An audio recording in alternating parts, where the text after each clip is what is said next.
Alright, so this is going to be a huge departure from my normal stuff. But anyway, this is my 72 Monte Carlo.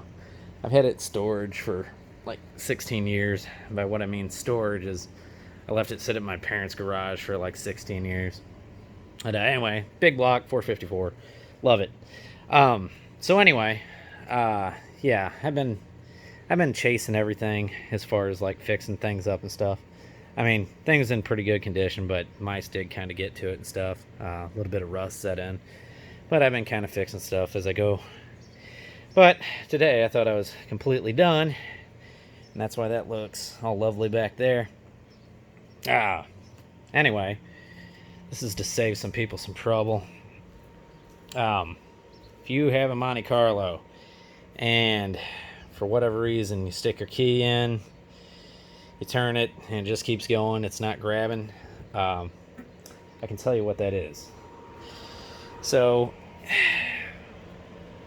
you pull that out, which if you need to pull that out, you got an emblem that goes here. It's just there's like 2 points. I just take a rag and wrap it around like a small screwdriver, but you just pop that up. You can take the emblem off so you don't scratch your paint and all that good stuff. So pop the emblem off. That way you can free this up, your actual lock.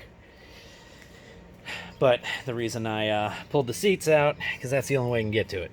Now, what some people have done, supposedly, and maybe they're not all like this, I don't know.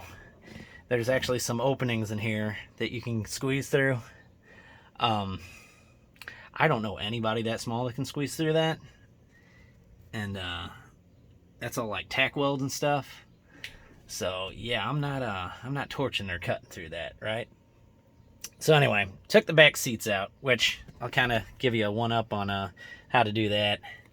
So your back seats, if you want to remove them, you got to start on the first seat, or the bottom part of the seat. You push down and then back. So there's a bracket there. I don't know, what is that? 12 inches from the side. Same deal on the other side. What you're going to do is you take your seat, push it down, push it back. What that does is it slides across this, goes over that hoop. If you can see that, comes back, slides forward, pull your bottom seat out. Your actual back part of the seat, much easier. You just have 2 bolts. Obviously, I already took mine out. But anyway, your back seat, or the upper back seat, will still be there. You'll take your 2 bolts out. No big deal. I don't remember exactly what size they were, but anyway, you'll take those 2 out. Then you basically just lift the top part out. So you'll grab from the bottom, push at the top, and then there's 3 brackets you'll have to kind of push against and then pull up, and then you'll pull that out. So once you got both of those out, then you create this amazing device. Get yourself a broom handle, get yourself a flathead screwdriver, tape that up. So yeah, we got our makeshift spear here, and you can get back there. Hopefully this will pick up.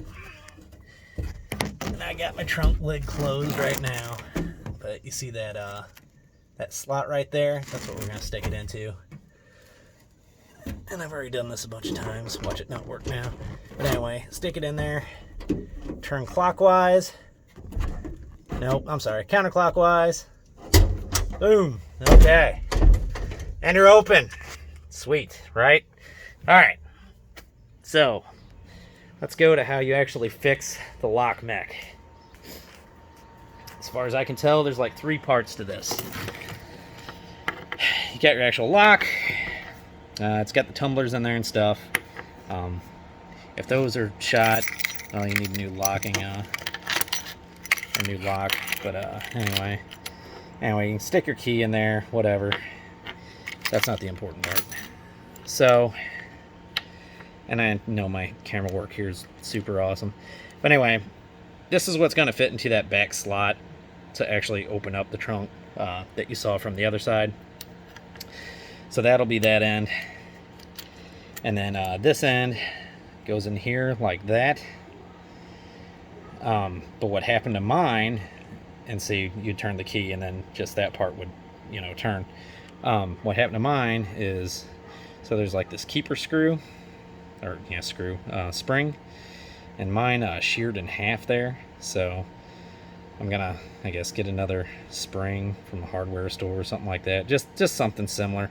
I mean, you don't really have to replace this. I mean, I was even thinking about doing this. I mean, technically, but man, I wouldn't do it.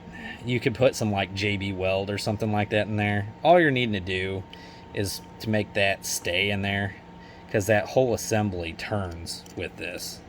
All that's doing is staying in there. But the problem is, you use some sort of like JB Weld or epoxy. If your lock ever does break, or you break a key off in there, it's going to be a son of a bitch getting that out. So I would recommend find a replacement of this if yours rusted through and then fell off. So that's basically what happened. I must have closed my deck lid at one point. When it closed, the spring sheared or whatever, and then scooted off onto this here. That dropped down and fell out. So then I'm just turning this back and forth, which wasn't working, obviously. So anyway, yeah. Old cars, man. Fun stuff, right? No, it really is. I do love this thing. But, yeah. You got some work if you're going to work on this old stuff. But what is nice is you can work on it all yourself. I really wouldn't have it any other way. But it's pretty clean. I mean, there's definitely some rust that popped up over the years. But other than that, not too bad. Not too bad. And then there's my seats and stuff, which there's where the mice decided they were going to build a nest. So that was really cool of them. But anyway, cleaned the trunk all out, put a new mat in there and stuff, which is great that I had to do all this because now it's all dirty again. So that's great.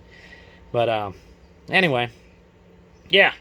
So that's how you fix the lock on there, and a little bit of what's up with my car and my life here. Anyway, hope this helps somebody out. See y'all later.